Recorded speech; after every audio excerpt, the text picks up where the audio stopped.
thinkeconomy.in-க்கு உங்களை வரவேற்கிறோம். இந்த பாட்காஸ்ட் மணிவண்ணன் எம்பி அவர்களால் வழங்கப்படுகிறது. வணக்கம். இன்னைக்கு நம்ம பார்க்க போற புத்தகம் தாமால் பந்தோபாத்யாய் எழுதின ஃப்ரம் லேமன் டு டீமனடைசேஷன். இது ஒரு 10 வருஷ கதை. இந்திய வங்கியல் துறையில ஒரு பெரிய புயல் அடிச்ச காலம்னே சொல்லலாம். ஆமா, ஒரு பக்கம் உலகத்தையே ஆட்டி பார்த்த லேமன் பிரதர்ஸ் வீழ்ச்சி, இன்னொரு பக்கம் நம்ம தேசத்தையே ஒழுக்குன பணமதிப்பிழப்பு. கரெக்ட். இந்த ரெண்டு புயலுக்கும் நடுவுல இந்திய வங்கிகள் எப்படி பயணிச்சது, என்ன கத்துக்கிட்டது, எங்க சறுக்குச்சுன்னு கொஞ்சம் ஆழமா பார்க்கலாம். சரி, அப்போ அந்த கொந்தளிப்பான தசாப்தத்தோட கதையை நம்ம புரிஞ்சுக்க முயற்சிப்போம். சரியா சொன்னீங்க. இந்த கதையில ஒரு ஹீரோவும் இல்ல, வில்லனும் இல்ல, சூழ்நிலைகள் தான் எல்லாமே.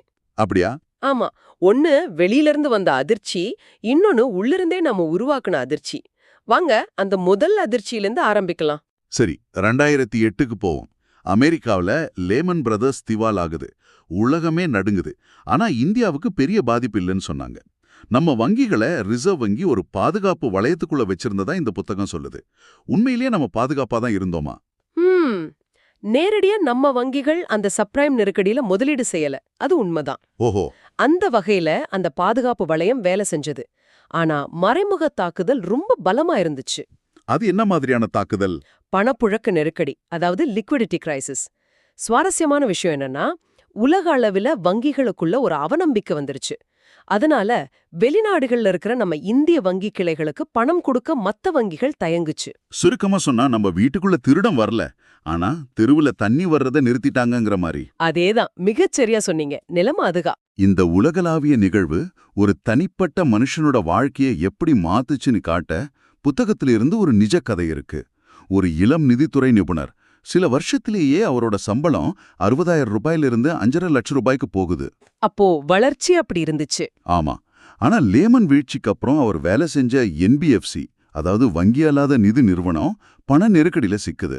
அவர் சொல்றாரு, பரபரப்பா இருந்த ஆபீஸ் ஒரு கல்லறை மாதிரி ஆயிடுச்சுன்னு. கம்ப்யூட்டர் ஸ்கிரீன் எல்லாம் கல்லறை கற்கள் மாதிரி தெரிஞ்சுதான். கேட்கவே கஷ்டமா இருக்கு. கடைசியில ஒரு நாள் அவரோட ஹெச்ஆர் மேனேஜர் தோள்ல கை போட்டு சொன்ன 2 வார்த்தை, தயவு செய்து ராஜினாமா செய்யுங்கன்னு. இது ஒரு தனிப்பட்ட சோக கதை மட்டும் இல்ல, இது அந்த காலகட்டத்தோட மனநிலைய அப்படியே காட்டுது. அப்படியா? அதாவது ஒரு பிரச்சனையை சரி செய்ய போய் இன்னொரு பிரச்சனை உருவானதா? நீங்க சிறுநிதி நிறுவனங்கள், அதாவது மைக்ரோ ஃபினான்ஸ் நிறுவனங்களோட கதையை தான் சொல்றீங்கன்னு நினைக்கிறேன். ஆமா, அங்க என்னாச்சு? 2008 நெருக்கடிக்கு பிறகு உலக பொருளாதாரம் மந்தமா இருந்துச்சு இல்லையா? அதனால இந்திய வங்கிகள் உள்நாட்டுல கடன் கொடுக்க ஆரம்பிச்சது. அதுல ஒரு பெரிய பங்கு இந்த சிறுநிதி நிறுவனங்களுக்கு போச்சு. எஸ்கேஎஸ் மைக்ரோ ஃபினான்ஸ் மாதிரி நிறுவனங்கள் பங்குச் சந்தையில பட்டியலிடப்பட்டு பயங்கர லாபம் பார்த்துச்சு. சமூக சேவையா பார்க்கப்பட்ட ஒரு துறை திடீர்னு லாபம் கொழிக்கிற தொழிலா வாருச்சு. ஆனா அந்த வேகமான வளர்ச்சி பேராசையில முடிஞ்சது. நீங்க சொல்றது ஆந்திராவுல 2010ல நடந்த அந்த சம்பவங்களை தானே? அதேதான். அதிக வட்டி, கடனை வசூலிக்க மனிதாபிமானமற்ற முறைகளை பயன்படுத்தினாங்கன்னு புகார்கள் வந்துச்சு. தற்கொலைகளும் நடந்ததா செய்திகள் வந்தது. இதனால கோபமடைஞ்ச ஆந்திர மாநில அரசு ஒரு கடுமையான அவசர சட்டத்தை கொண்டு வந்தது. அந்த சட்டம் அவங்க கடன் வசூலிக்கிறதையே கிட்டப்பட்டு நிறுத்திடுச்சு. ஓஹோ. ஆமா, கடனாளிகளோட வீட்டுக்கு போடக்கூடாது, புதுசா கடன் கொடுக்க அரசோட அனுமதி வாங்கணும்னு பல விதிகள். இதனால அவங்களோட பணப்புழக்கமே நின்னு போச்சு. அப்போ அந்த துறையே அழிஞ்சு போற நிலைமைக்கு வந்துருச்சு. ஆனா அது நடக்கலையே. எப்படி மீடு வந்தது? இங்கதான் இந்திய ரிசர்வ் வங்கி, அதாவது ஆர்பிஐ, ஒரு முக்கியமான பங்காற்றியது. அவங்க தலையிட்டு வட்டி விதிகளுக்கு ஒரு உச்ச வரம்பு வச்சாங்க. சரி. முக்கியமா கடன் தகவல் மையங்கள், அதாவது கிரெடிட் பியூரோஸ் உருவாக்கப்பட்டது. இதனால ஒருத்தர் ஏற்கனவே எவ்வளோ கடன் வாங்கியிருக்காருன்னு தெரிஞ்சுக்கிட்டு கடன் கொடுக்க முடிஞ்சது. இந்த சீர்திருத்தங்களுக்கு அப்புறம் தான் அந்த துறை மேல மறுபடியும் நம்பிக்கை வந்துச்சு. ஆமா, அதோட உச்சக்கட்டமா 8 சிறுநிதி நிறுவனங்களுக்கு சிறுநிதி வங்கிகளா செயல்பட உரிமம் கொடுத்தாங்க. இது ஒரு முழுமையான மீட்சி கதை. சரி, 2008 நெருக்கடியை சமாளிக்க வங்கிகள் அதிகமா கடன் கொடுக்க ஊக்குவிக்கப்பட்டதுன்னு சொன்னீங்க. அது சிறுநிதி நிறுவனங்கள்ல ஒரு பிரச்சனையை உருவாக்குச்சு. ஆனா அதோட தாக்கம் அவ்வளோதானா, இல்ல பெரிய வங்கிகளையே அது பாதிச்சுதா? இங்கதான் அந்த வாராக்கடன், அதாவது என்பிஏ பிரச்சனை ஆரம்பிக்குதா? மிக சரியான கேள்வி. அங்கதான் இந்த 10 வருஷத்தோட மிகப்பெரிய பிரச்சனை ஆரம்பிக்குது. வளர்ச்சியை தூண்டணும்னு அரசாங்கம் வங்கிகளை கடன் கொடுக்க சொல்லி ஊக்குவிச்சாங்க. பெரிய பெரிய உள்கட்டமைப்பு திட்டங்களுக்கு கடன் கொடுக்கப்பட்டது. ஆனா பொருளாதாரம் எதிர்பார்த்த வேகத்துல வளரல. கரெக்ட். சுற்றுச்சூழல் அனுமதிகளில தாமதம், நிலம் கையகப்படுறதுல சிக்கல்னு பல திட்டங்கள் பாதியில நின்னு போச்சு. கம்பெனிகளால கடனை திருப்பி கட்ட முடியல. ஆனா வங்கிகள் இதை அப்பவே சொல்ல வேண்டியது தானே? ஏன் இவ்வளோ வருஷம் இந்த பிரச்சனை பூதாகரமாகிற வரைக்கும் காத்துட்டு இருந்தாங்க? இதை தவிர்க்க தவிர்க்க என்ன செஞ்சாங்க? கடன் மறுசீரமைப்புன்ற பேர்ல பழைய கடனை அடைக்க புதுசா ஒரு கடன் கொடுத்தாங்க. புத்தகம் இத ஒரு வைர நடனம் ஆடுறதுக்கு ஒப்பிடுது. அதாவது பிரச்சனைய மறைச்சு எல்லாம் சரியா இருக்கிற மாதிரி ஒரு தோற்றத்தை உருவாக்குறது. ஆமா, ரகுராம் ராஜன் ஆர்பிஐ கவர்னரா வந்து சொத்து தர மதிப்பாய்வு, அதாவது ஏக்யூஆர் கொண்டு வர வரைக்கும் இந்த ஆட்டம் தொடர்ந்தது. அந்த ஏக்யூஆர் அப்படி என்னதான் செஞ்சது? ரொம்ப சிம்பிள்.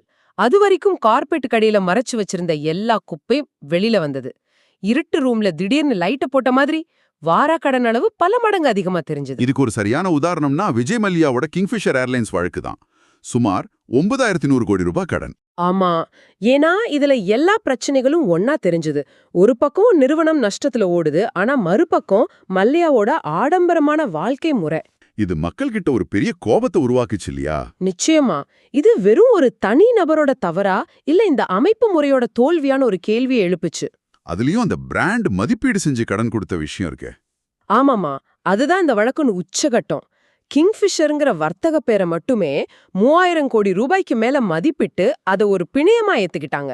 கண்ணுக்கு தெரியாத ஒரு விஷயத்தை வச்சு ஆயிரக்கணக்கான கோடி கடன் கொடுத்தது வங்கி அமைப்புல இருந்த ஓட்டைகள் அப்பட்டமா காட்டுச்சு. இந்த வாரா கடன் பிரச்சனைக்கு காரணம் வெறும் தவறான தொழில் முடிவுகள் தானா, இல்ல இதுக்குள்ள ஊழலும் ஒரு பெரிய பங்கு வகிச்சதா?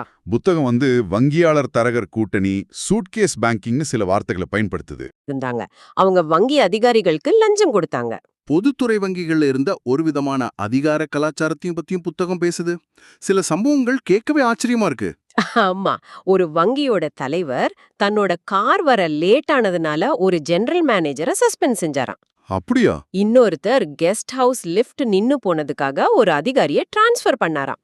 இது கேட்க வேடிக்கையா இருந்தாலும் இது ஒரு பெரிய பிரச்சனையின் அடையாளம். கரெக்ட். இப்படி ஒரு நிலப்பிரபுத்துவ கலாச்சாரம் இருக்கும்போது ஒரு அதிகாரி எப்படி தப்பான ஒரு முடிவை எதிர்த்து கேள்வி கேட்க முடியும்? இந்த சூழல் தான் ஊழலுக்கு வழிவகுத்தது. ஆக ஒரு உலகளாவிய நெருக்கடி, உள்நாட்டு நெருக்கடி, வாராக்கடன், ஊழல்னு பல பிரச்சனைகளை பார்த்துட்டோம். இந்த தசாப்தத்தோட இறுதி கட்டத்துக்கு வருவோம். நவம்பர் 8, 2016 பணமதிப்பிழப்பு. ஆமா, கருப்பு பணத்துக்கு எதிரா ஒரு துல்லிய தாக்குதல்னு சொல்லப்பட்டது. ஆனா அதோட புள்ளி விவரங்கள் மலைக்க வைக்குது. புழக்கத்துல இருந்த 500, 1000 ரூபாய் நோட்டுகள், அதாவது மொத்த பண மதிப்பில் 86% ஒரே இரவில் செல்லாததாக அறிவிக்கப்பட்டது. அதுல கிட்டத்தட்ட 99% பணம் வங்கி அமைப்புக்கே திரும்பி வந்துருச்சு. ஆமா, அப்போ ஒரு முக்கியமான கேள்வி எழும்புது. கருப்பு பணம் என்ன ஆச்சு? அது உண்மையில எதை சாதிச்சுது? அதான் அந்த நடவடிக்கையோட நோக்கமே போக போக மாறினதா புத்தகம் சொல்லுது. ஆமா, கருப்பு பண ஒழிப்புல ஆரம்பிச்சு கடைசியில குறைந்த பண பொருளாதாரம், அதாவது லெஸ் கேஷ் எக்கானமின்னு நின்னுச்சு. அந்த 50 நாட்கள்ல மக்கள் பட்ட பாடு, நீண்ட வரிசைகள், அது எல்லாம் ஒரு தனியார் வங்கி மேலாளரோட டைரி குறிப்புகள் வழியா இந்த புத்தகம் பதிவு செய்யுது. குறுகிய காலத்துல பொருளாதாரம் சந்திச்ச பாதிப்புகள் ஒரு பக்கம், ஆனா அதே சமயம் ஒரு நீண்ட கால சாத்தியமான நன்மையையும் புத்தகம் சுட்டிக்காட்டுது. அது என்ன? அதுவரைக்கும் மக்கள் தங்கம், ரியல் எஸ்டேட் மாதிரி பௌதீக சொத்துக்கள்ல சேமிச்ச பழக்கம் மாறி பரஸ்பர நிதிகள், காப்பீடு மாதிரி நிதி சேமிப்புகளுக்கு மாற ஆரம்பிச்சாங்க. இது ஒரு பெரிய மனநிலை மாற்றம். ஆமா, இந்த மாற்றம் தொடர்ந்தா நம்ம பொருளாதார வளர்ச்சிக்கு தேவையான மூலதனம் குறைந்த செலவுல உள்நாட்டிலேயே கிடைக்க வாய்ப்பிருக்கு. அப்போ ஒரு உலகளாவிய நிதி நெருக்கடியில் ஆரம்பிச்சு பல உள்நாட்டு நெருக்கடிகளை கடந்து கடைசியில ஒரு மாபெரும் உள்நாட்டு பொருளாதார அதிர்ச்சியோட இந்த தசாப்தம் முடிவுக்கு வருது. ஆமா, இந்த 10 வருஷ நெருப்புல புடம் போட்ட பிறகு இந்திய வங்கி அமைப்பு இப்போ முன்னைவிட தூய்மையா, வலிமையா, ஆனா அதே சமயம் ரொம்பவே எச்சரிக்கை உணர்வோட இருக்குன்னு இந்த நூல் சொல்லுது. தவறுகள் திருத்தப்பட்டிருக்கு, ஓட்டைகள் அடைக்கப்பட்டிருக்கு. ஆனா இது உங்களுக்கான ஒரு இறுதி சிந்தனையை விட்டு செல்லுது. அது என்ன? கடந்த கால தவறுகளை சரி செய்யணுங்கிற முயற்சியில நம்ம வங்கி அமைப்பை ரொம்பவே இறுக்கி பிடிச்சிட்டோமா? நாட்டின் எதிர்கால வளர்ச்சிக்கு தேவையான ரிஸ்க் எடுத்து துணிச்சலா கடன் கொடுக்க முடியாத அளவுக்கு அவங்களை நம்ம முடக்கி விட்டோமா? இத பத்தி நீங்க என்ன நினைக்கிறீங்க?